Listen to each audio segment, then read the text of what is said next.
Welcome to the Social Podcast, where no discussion or debate is off limits. Let's get this show started. Have a seat. Welcome, everybody. Welcome to the Social. We'd like to welcome back to the show writer and scholar Riley Esno. Welcome back, Riley. I said to you backstage, you look like spring incarnate. Gorgeous. Yes, just gorgeous. I'm bringing the pop of color. You guys all coordinated today as well. Yeah, I kind of know that. We're the band. You're in the band. You're the lead singer. We're the backup dancers. But listen, everybody, it's kind of top news everywhere. Genetics testing company 23andMe, did you hear? They filed for bankruptcy protection on Sunday.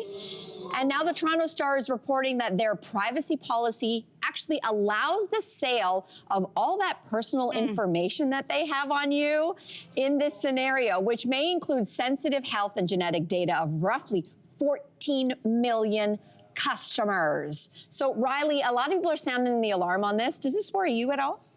Yeah, I mean, in general, I think people's just lack of data hygiene, as we might call it, worries me. Like that we have been for many years very willing to just like read through the privacy concerns, accept, and then go and put it out there, right? So true.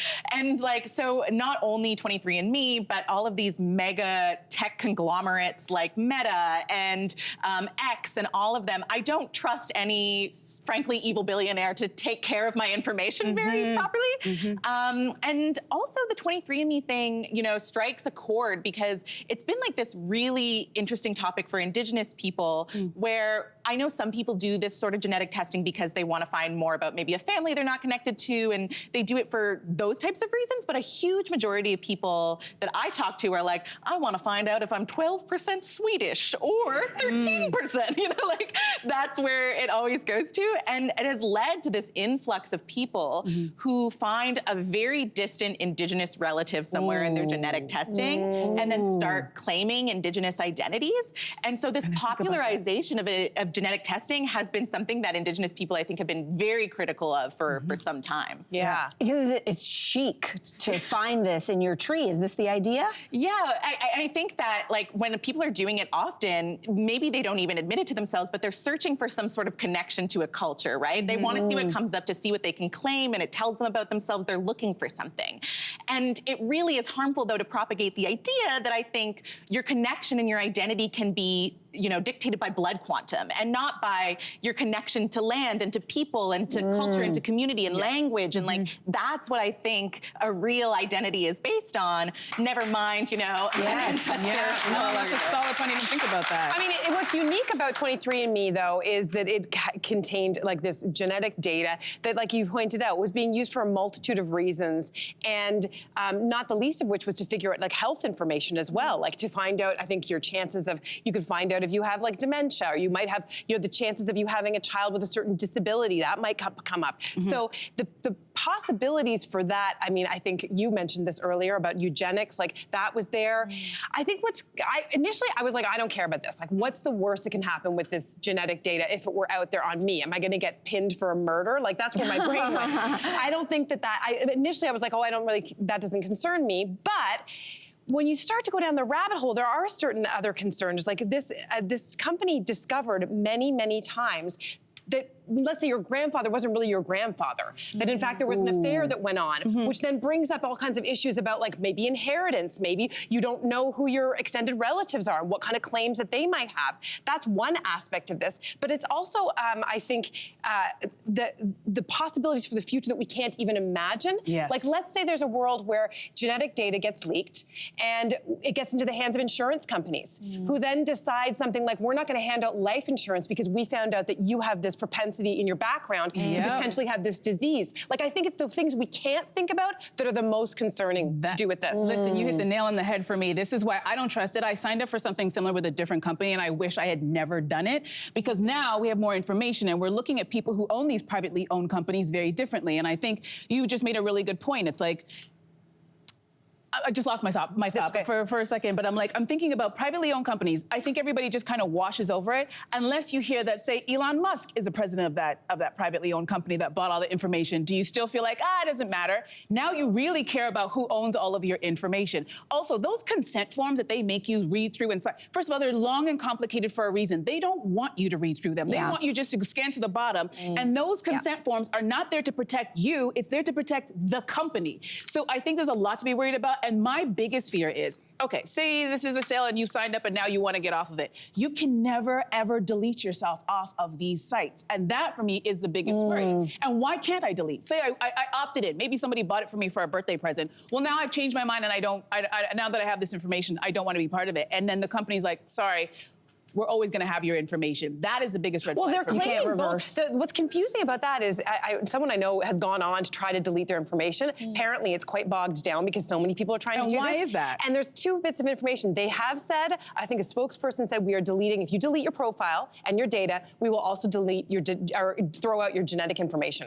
But then there was a previous thing where you would have signed up that says the opposite of that. So I think it's like, what's the truth? Can we trust it? I know, I think you're absolutely all right. We all should be very skeptical about where our information goes, but I'll be honest, I'm more concerned about my driver's license getting out on the dark web, my credit card number getting out on the dark web, my social insurance number, my health card number, because that stuff is going for top dollar on the dark web because that's going to impact my life immediately. If my bank card got out there, and they wiped out my bank account number, that's going to hit me immediately. This stuff is more abstract. I think that's why it's hard for me to wrap my brain around it. But there is, for any tech, is it the tech itself that's bad, or is it how it's used? And how we govern who owns this information. There's been actual medical breakthroughs because of access to data like 23andMe and having millions, 14 million people's genetic information. You can actually use that for good. Yes, you can use it for bad, but if you take a look in 2018, there was a Parkinson's drug that there was a breakthrough find because they were able to take millions of people that would cost millions of dollars to do that kind of research. And they actually found a breakthrough drug to help Parkinson's. Same thing with the BRCA1 and BRCA2 breast cancer genes, increases your chances of breast cancer, ovarian, and other cancers. They were able to mine that data and also try to fast-track trials to get treatment that could save millions of people's lives. So is the data itself bad, or is it the hands who own the data that need to be governed? And guess whose job that is? The government. The government's job to govern it. And they always seem to be a little late to that, because I was listening to, and all of those points are really solid, but I immediately went dark where I'm like, okay, they found out that all of these people are predisposed to this one particular cancer. And then, the privately owned company is like, well, we should probably invest in the pharmaceutical company that's going to have that drug that they're going to need, and then we're going to drive up the prices. Like, that's my worry, because we've already seen that. You're absolutely right, and that's where the government has to. Don't you feel like they're always late to the game, They tend to be late to the party, but I also think you have to balance the good with the bad. If someone in my family was diagnosed with something and this could get a cure, I'm in. But I also think, fair. I also think, though, and this is something maybe people don't know about before they go and do these things, if that's the reason we're also looking for this, is that most provincial governments do fund levels of genetic testing. You can get genetic tested for cancers, for dementia, for all of those things, and most of them are provincially funded. But we could fund them more, and people should know about them more, and maybe that could also take away some of the burden of a private company trying to step in and fill the gap. Yeah, sure. Us Weekly is reporting that an AI replica of Suzanne Somers was seen interacting with her husband, Alan Hamel, almost 2 years after her death. Hamel teamed up with a robotics company to create digital twin of Somers, who can reportedly recall events from her 50-year acting career and marriage to Hamel. Woo! So, do you guys think that this is a good idea? Woo. Sorry, I was just getting over that kiss. Yeah. You guys don't like it. Riley, what do you think, though? No, it makes me, more than anything, it kind of makes me sad, when I see it. Because obviously, this man, and whoever would be interested in this, I think, is trying to avoid or deal with some really profound grief. And I think that being able to grieve and lean on community through grief is one of the things, it's a core tenet of what it means to be a human being. To love, to grieve, to do all of those things, and to be like, we'll just skip that with the robots, or to try and lessen it with the robots. I don't know. I think that to me, more than anything, makes me very concerned with the state of humanity and how we are able to deal with these very human parts of life. But I do feel for him. I know, it's hard, because my first instinct is like, well, first of all, I don't know if anyone's had that, old pictures. People are increasingly digitizing them or making them look AI. Someone did this for me, I didn't ask for it. It was a childhood photo of my mom, my sister, and I. And it was a frozen photo, and all of a sudden it moved. And at first I was like, oh my gosh, like it can bring moments back to life and people back to life. But when I watched it, it had this kind of uncanny valley. Like there was something quite disturbing because it was just slightly off and didn't exactly look. So I can't imagine the technology in this level is much different. I think there will be something unnerving about it. And yet I think when you've had loss, your first instinct would be to just have any given moment back with that person. The problem that I have with the AI is that, I don't know if anyone read this story in the New York Times recently, but there was a story of a woman who fell in love with an AI bot. And it sounds absurd and it sounds ridiculous, but it did happen. The woman in France? No, this was in I think a different one. I think it was a different one. Okay. So it's happened a few times probably. Yeah, there's a lot of that. But the thing was that she reached the end of this bot's data, like where it kind of ran out of memory.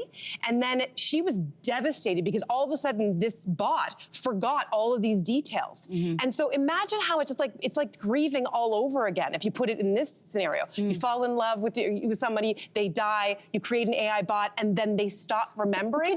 Could you have a bit of both? Like, I think you're right. Don't deny yourself the idea of like, what is it to be human? And unfortunately, grieving is part of being human.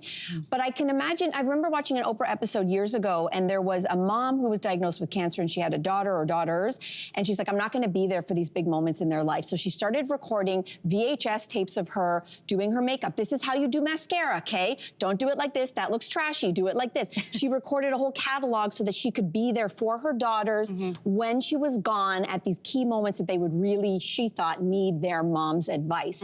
So push this a little further. Maybe it's not a VHS tape. Maybe you can record you're doing your AI and saying, today you got your period, congratulations, here's how you're gonna handle it at school. Like you can imagine a place where it's not to try to replace and forget, but rather like, oh, I wish my mom was here to help me for this. So there's always a dark side, but there's also, I think, a way you can use it very managed. And I think it could give a lot of, I don't know, some really nice feelings. It doesn't always have to be a scary robot that wants to kill us. Yeah. I like that you make that point because I think, okay, so my dad passed away last September. And I think if before that situation, I think I would have been like you. I'd been like, I don't know, this doesn't feel right. But then when you start dealing with grief and it washes over you like a wave and it comes at times you don't expect it. And when it arrives, you are frozen and you really can't even get out of bed. Sometimes you're just standing in the kitchen just going, I don't even know what I came in here for. And so having that experience and thinking about this man who's 88 years old, him and Suzanne were together for over 55 years. That's more than half of his life. And I think we've heard about a lot of couples who are together for a long time and then one spouse dies. And then shortly after, you can see it, the other one passes away. Because of that grief, you're missing that person. So I think if Alan needs this to get up in the morning and brush his teeth and change his clothes and have a shower, give him the AI. Because it is so hard when that person is gone and nothing and no one can replace it. And things are one thing to have a photo, but to hear someone's voice, to hear their laughter, I'm telling you, I'll burst into tears right now just thinking about hearing my dad for a second. So I think it depends on the way the person wants to deal with their grief, but I don't think anybody should tell someone how they should deal with it. It's an individual thing. Everybody deals with it very differently. So for that reason, I'm like, he's 88, let him have that. It's not like he's gonna go online and try to find a new wife, right? Yeah. So this is it. So that's my opinion on it. Okay, we're gonna move on to this because a man posted on Reddit saying his wife is upset he scheduled a work trip on her birthday for the 3rd year in a row. So he writes that he's ordered flowers and a gift and is gonna be taking her out to dinner afterwards. He says that her focusing on the actual date is childish. So do we agree, or how would you feel about this? How would I feel? That's grounds for divorce, baby. I'm gonna tell you why. Again, if I go back to Oprah, when Dr. Phil was normal and he was on the show. When he was normal. He said once there was a couple and they were fighting about the toilet roll. Honey, every time you finish the toilet roll, it's empty, and then I always have to fix the toilet roll. And Dr. Phil looked at the couple and said, it's not about the toilet roll. It's about the relationship. It's about communication. It's about feeling validated. It's about feeling seen. It's about feeling heard. It's not about the birthday, although for me it would be also about the birthday. It's the fact that this guy, who also said in his own words, I am able to plan my own travel and my own schedule. So he is willingly being away on her birthday for 3 years in a row. You are telling me something without telling me something. Now, this is not about the birthday or the trip. It's about you are ignoring something that clearly matters to me. I don't care if you think it's childish. I'm your wife, and if you care about me, you should care that I care. So they're divorced. I'm with you. I'm with you, Melissa, because something in the water ain't clean. And when I heard this story, the old FBI girlfriend in me woke up and said, oh, we need to do an investigation here. Something's not right because you're doing this on purpose, and it's either there's another woman, because it's like, my question is, well, okay, if you're booking this, why can't you bring your wife along on the trip and extend the trip and make it a birthday trip and a half business trip, right? What's this woman's name and what's going on? That was the first thing that came to my mind. And I also feel like sometimes people do things that are very passive-aggressive and malicious, and I feel like, did she do something to you where you're making her pay for it without telling her how she upset you in the past? So now you're like, you know what? I'm gonna screw up her birthday every single year just because I know it gets under her skin. This feels wrong, and I think that she should look into it and do like a drive-by or a pop-up. You know, show up on the business trip in the hotel room when he least expected and be like, hey, I just thought I'd join you, and find out what's really going on. That's the FBI ex-girlfriend of me that's talking. Yes. Do a drive-by. You're the wife. Pop up. Yes, I want a bandwagon. I'm bandwagoning. I agree. I'm like, I could tell you I love Tuesdays, and they're important to me. I could tell you I love Arbor Day. And if you look at me and say, I don't care, that's childish, divorce once again, you know? Like, I think, again, it's not, you're right, about the birthday itself, but it's about, like, having your partner look at you and say, this is important to me, and then doing, especially if it's in your power to respect that would say something, I think, a lot bigger.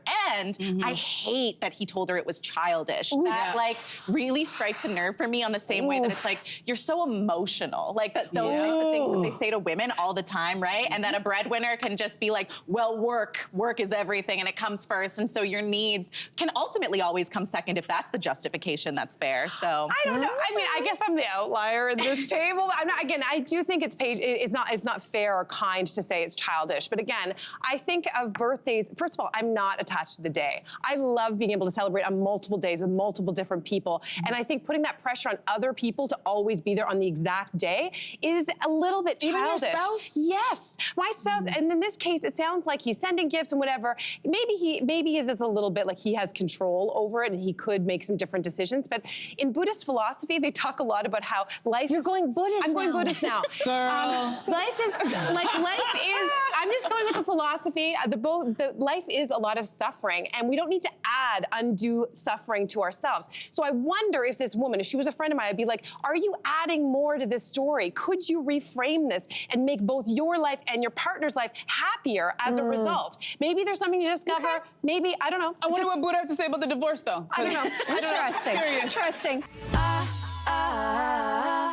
Well, Drew Barrymore shared on her talk show that after going out to dinner with a man, they texted back and forth, but then she said he ghosted her by ending the convo with a ha ha, and then never texting her again. So she calls it ghosting, but is it ghosting? Is it ghosting? I'm not sure it is ghosting. Do we think that's ghosting? He said ha ha. I think with extended A's, if I'm understanding. I mean, I feel like she's going to be ghosted now because she's gone on national television and talked about this. But I think that maybe he was seeing if she's interested. Maybe he was like, okay, now the ball's in your court. You right back. Like, Andrea, okay, you're on the single scene. I knew you were going to drag me into this. I'm listening. Is the onus still in straight relationships on the guy to always initiate the conversation? No, absolutely not. Okay. Absolutely not. I think the problem here is what I'm feeling from this situation is that she's dating like most women date, where she's putting all of her eggs into one basket, meaning she's looking for a guy, and now she's met this guy, and now she has all of her hopes and dreams that this is the guy. And so she is going over everything with a fine-tooth comb. They've gone on one date, and she is freaking out and thinks that she got ghosted because he wrote ha, ha, ha. Honey, as a professional ghoster, trust me, that is not ghosting. That's not not ghosting. And if she dated more like guys, the way that guys date is much easier, and you see they're less stressed because they usually have a few pots on the fire. Right? So you're less stressed when you don't hear from the person you went out on Monday and it's Wednesday and you haven't heard from them because you already gone on a date on Wednesday and you have another date lined up for Friday. And if she dated like that, perhaps she'd have less pressure on herself and this person to get back to her in a certain amount of time. And I just say to her, relax a little bit and just let the process. Sometimes it takes people months to really figure out if they really like somebody, like somebody. So I think she's just, putting too many eggs in one basket, personally. What do you think, Riley? Have you ever ghosted anybody? You don't seem like the type. Wow, Andrea, that's funny you mentioned that. I have ghosted someone once when I was 18 years old. Oh, okay. Exactly, right? I went on a Tinder date and it was fine, but it just I wasn't emotionally evolved enough to be able to tell him that I wasn't interested, and I didn't want to reject people pleasing, and so I was like, I'll just evaporate. And that's way better. And I'm so sorry if you're watching, man from 10 years ago, I'm sorry, I apologize. I'm gay now, it wasn't your fault. Apologies.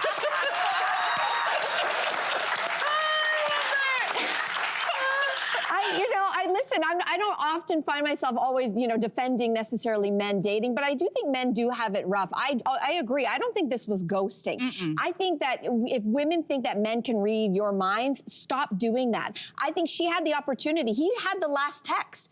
Technically, the ball is now in her court. Thank you very much. She should have made her intention clear. If it was me and the last thing was ha, ha, ha, I would have been like, okay, tick, tick, tick. Hey, you know what? Listen, I had a great time. If you're down to get together again, let's do it. If not, cool, let me know. Then the ball is in his court. She's kind of leaving it lingering. I don't think that that's ghosting. He might feel like she ghosted him, actually, in this case. Having said that, I think you're absolutely right, Andrea. When I was single and I was on the scene, I had many pots on many burners. That's right, I needed baby. another oven, and I had more pots on the next oven. And the microwave was on. And the microwave was on. And it's like going. the idea is, I think you have to be able to be open enough to be like, I might be your flavor, I might not be your flavor, but you know what? I'm also keeping my options open because girl likes to eat. So that's all I'm gonna say there. Yeah. Not anymore! Not anymore! Sorry. I found my meal. His name is Ryan. It's fine. Not Ryan. Riley. Riley, thank you so much for coming back. Thank you for being here. Subscribe to the Social Podcast so you don't miss a fiery debate. Until next time, socialites.